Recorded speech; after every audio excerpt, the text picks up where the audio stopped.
Welcome back. Let's continue from our last video.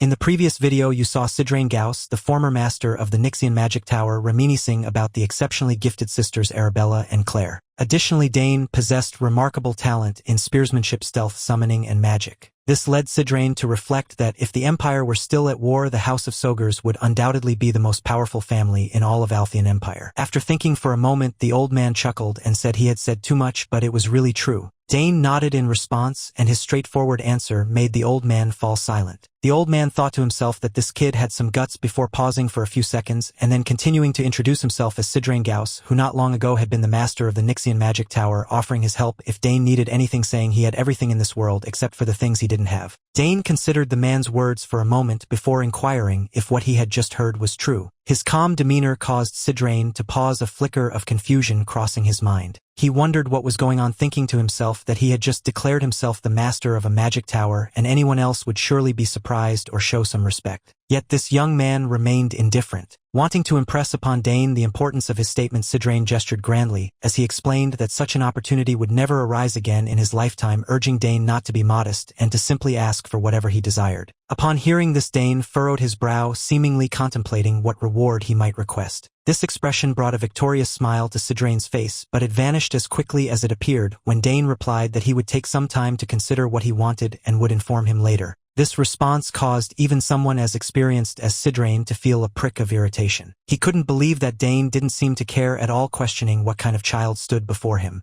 Dane, oblivious to Sidrain's reaction, concluded their interaction and swiftly left the room, suggesting that Sidrain should rest and recover. Sidrain's mind was still reeling as Dane departed, not fully grasping the situation. He chuckled foolishly to himself, remarking that this was the first time someone had treated him in such a way. Then he began to contemplate an important decision. He had initially planned to stay for only a day or two before moving on, but now he felt compelled to extend his visit. He needed to investigate this intriguing young man more thoroughly. Time passed quickly and the scene shifted to the training grounds. After finishing his practice and taking a break, Dane recounted his encounter with Sidrain in the forest to his companion Herman. Upon learning Sidrain's identity, Herman was unable to contain his astonishment, exclaiming that the master of a magic tower must be extraordinary in the field of magic. Dane nodded in confirmation, mentioning that he had heard Sidrain was an 8th level mage. Herman then wondered if that meant Sidrain was even stronger than Miss Arabella, to which Dane replied that it would be true if what he had heard was accurate. Herman's tone grew even more excited as he considered the implications.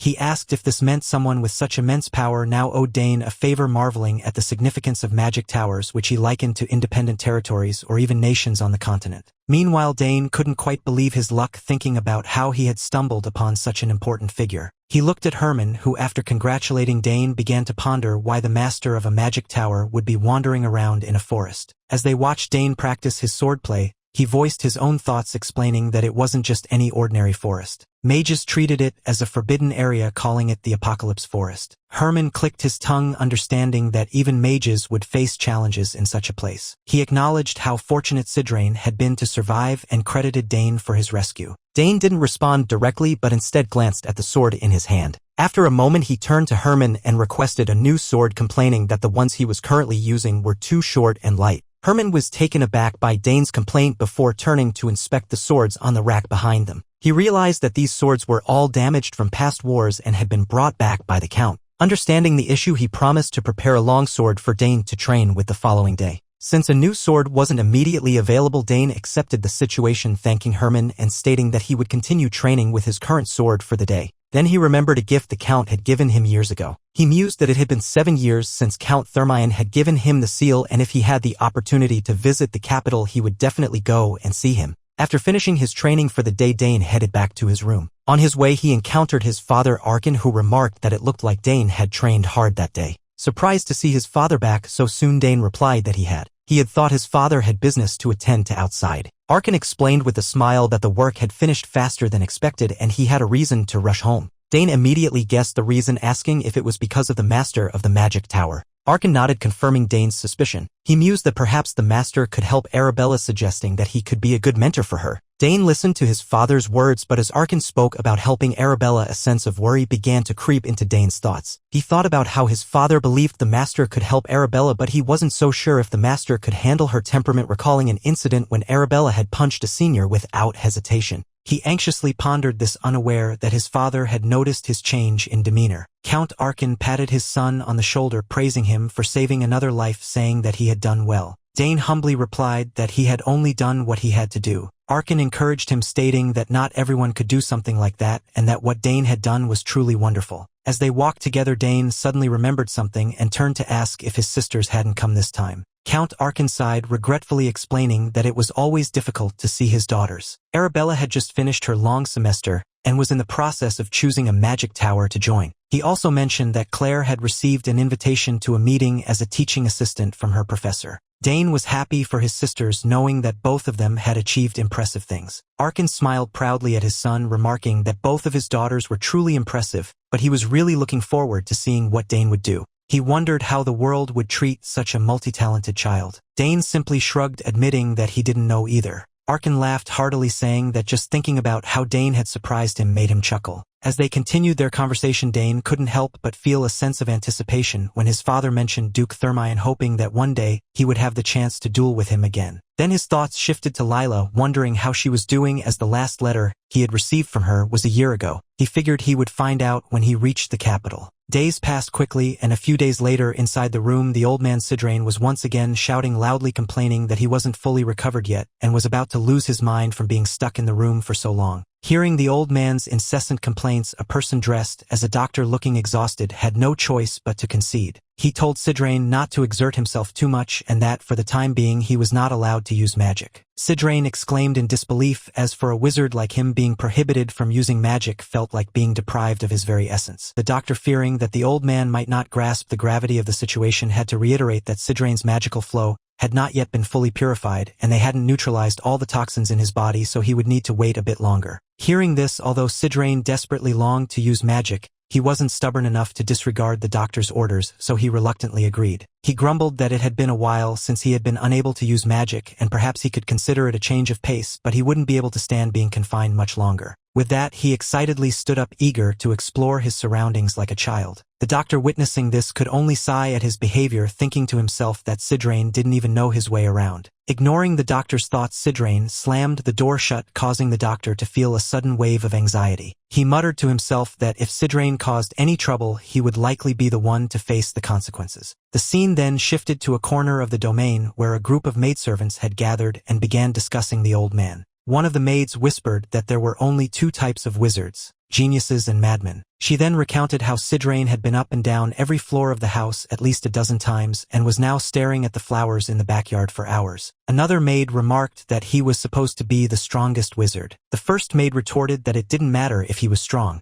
He must be crazy, adding that Lady Arabella deserved to live a normal life. As their chatter continued, the maids described Sidrain's odd behavior. Indeed, as they had said, the old man Sidrain was sitting in front of the carefully cultivated roses, admiring them. He murmured to himself, expressing his curiosity about who had created the garden, as he had never expected such flowers to possess such an extraordinary amount of magic. He pondered this as he observed the magical aura emanating from the roses. At the same time, Dane walked over and greeted him, explaining that he had come by to check on him, but couldn't find him, so he figured he must be there. Hearing the familiar voice, Sidrain turned to respond, chuckling, and saying that Dane had thought he had wandered off somewhere, explaining that someone had told him he needed to stay put until he fully recovered. Dane smiled, agreeing that that was what he had been hoping for as well. Looking around at the peaceful surroundings, Sidrain felt as if his soul was being healed. He remarked that this place was truly ideal for someone to rest and recuperate, and now he understood why the nobles headed south when the vacation season arrived, acknowledging how wonderful it was there. He then expressed his slight sadness at having to leave so soon. Dane nodded in agreement. Hearing this, Sidrain grew curious and asked where Dane was planning to go. In response, Dane openly shared his plans to head to the capital. Sidrain exclaimed, "The capital? Oh, you must be planning to go to the academy, right? And your sisters are there too, aren't they?" Dane smiled and replied that yes, they were living there comfortably. At this, Sidrain began observing Dane with a curious gaze. He noted that Dane's sisters were very well known for their exceptional talents and wondered how talented Dane himself was, even considering testing his abilities. His curiosity began to take over, and he couldn't resist activating his sensory abilities. He extended them to encompass Dane's body and immediately detected a terrifying source of energy within him, causing him to break out in a cold sweat. He thought to himself in astonishment about the incredibly dense mana so concentrated it was almost unbelievable. He mused that while geniuses of Dane's age might possess mana like streams, this boy was like a waterfall. He pondered how such a vast amount of mana was usually unstable, prone to overflowing, yet somehow Dane seemed contained. As he turned toward Dane, his probing actions didn't escape Dane's sharp gaze. So Dane spoke up, asking if Sidrain didn't think it was a bit rude to evaluate someone's magic without their permission. Sidrain awkwardly scratched his head, admitting that Dane had noticed and that he did indeed possess skills, apologizing immediately for his thoughtlessness. However, Sidrain's mind was in turmoil, unable to believe something so unbelievable could be possible, someone with such condensed mana. He looked at Dane as if he were an alien, making Dane feel a little confused. He wondered what Sidrain had seen that was so shocking. Back with the old man, after observing Dane a bit longer, he was once again astonished. He wondered why he couldn't see any magic layers despite such density, thinking that he should be able to see them.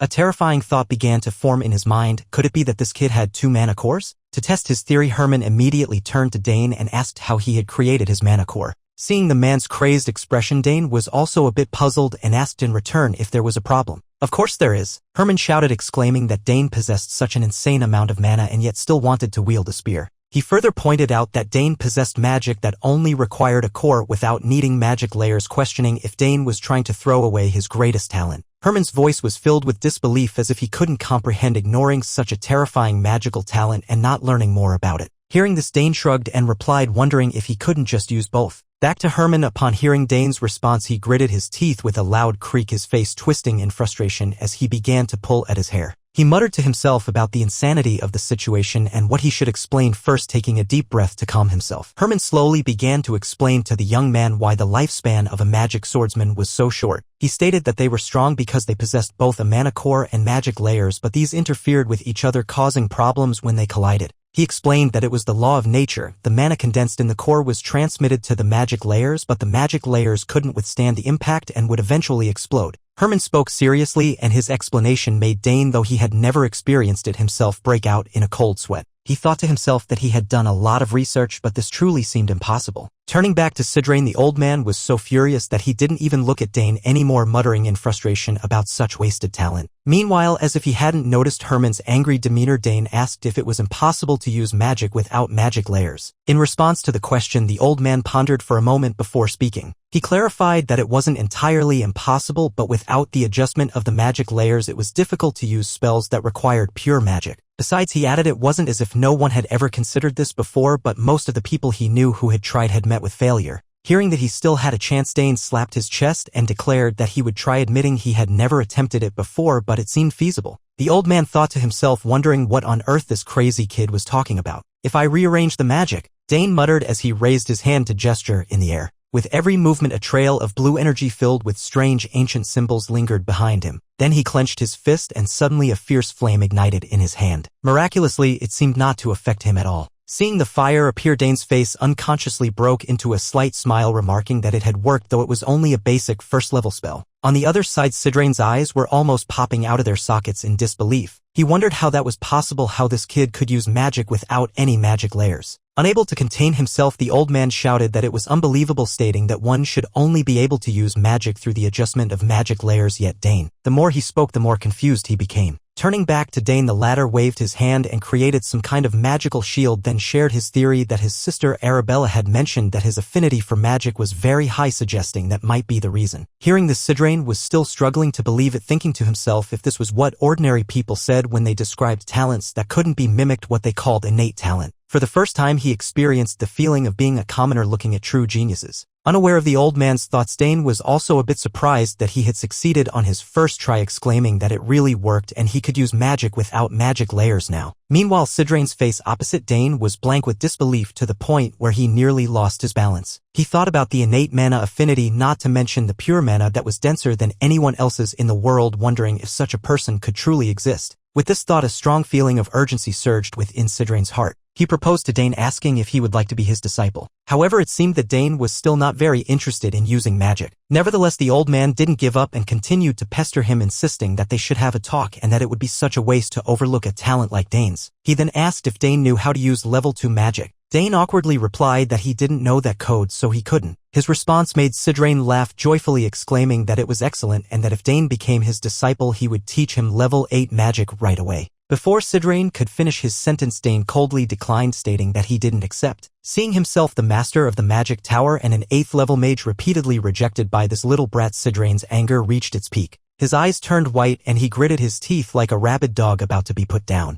Fortunately, before he could pounce on Dane, the cheerful voice of Count Arkan rang out, remarking that he hadn't expected them to get so close to his son. Dane greeted his approaching father. Arkan then asked his son what they had been discussing. At this point, Dane was already annoyed, explaining that Sidrain kept insisting he become his disciple, but he had refused. Disciple? Arkan glanced at Sidrain with an ambiguous look, causing the old man to feel slightly embarrassed. He turned to try convincing Arkan, stating that his son possessed the talent of a great mage. Arkan calmly chuckled, remarking, "Is that so? Because his son's talent was at least 10 times greater than this old man's." Sidrain, as if worried that Arkan wouldn't believe him, patted Dane on the back with a loud thud, confirming that perhaps Dane's talent was even greater than he had imagined and that he could even use chain-level magic without needing any magic layers. Hearing this, Arkan's face shifted slightly and he turned to confirm with his son if it was true that he didn't have any magic layers. Dane innocently replied, "Yes, father." Arkan smiled and said that he was sure Dane didn't have any basic magical knowledge, which was why his talent was even more impressive. Sidrain chimed in with this praise. Arkan nodded, clearly impressed, and thought to himself that this former head of the magic tower had sharp eyes and had truly recognized his son's talent. He mused that it wasn't just talent, it was genius, and his son could even become a rare magic swordsman. At this, a vision of Dane in knight's armor holding a sword aloft flashed in Arkan's mind. He imagined his son declaring that a sword was better than a spear, and the image made his expression darken. Sidrain, oblivious to the change in Arkan's mood, smiled and continued, "Yes, a magic swordsman. Finally, you're interested, right? If you become my disciple, I'll take full responsibility. I'll make you the strongest magic swordsman in the Althian Empire." However, as Sidrain spoke, he suddenly stopped, sensing an eerie chill. He quickly looked up and realized the source of the chill, the white feral eyes of Arkan glaring at him. Then Arkan's voice rang out, filled with authority, declaring that Dane would not become a magic swordsman. Sidrain recoiled, stunned, and asked, puzzled, if that was an issue. He then glanced at Dane, who stood quietly by, unable to do anything but smile inwardly at the chaos around him, thinking to himself how everyone in his family was like this. Time passed quickly, and at that moment Dane was reading a book in his private room, still undecided about becoming Sidrain's disciple. At the same time, he was also delving a little into magical knowledge, as becoming a disciple was of great significance to a wizard.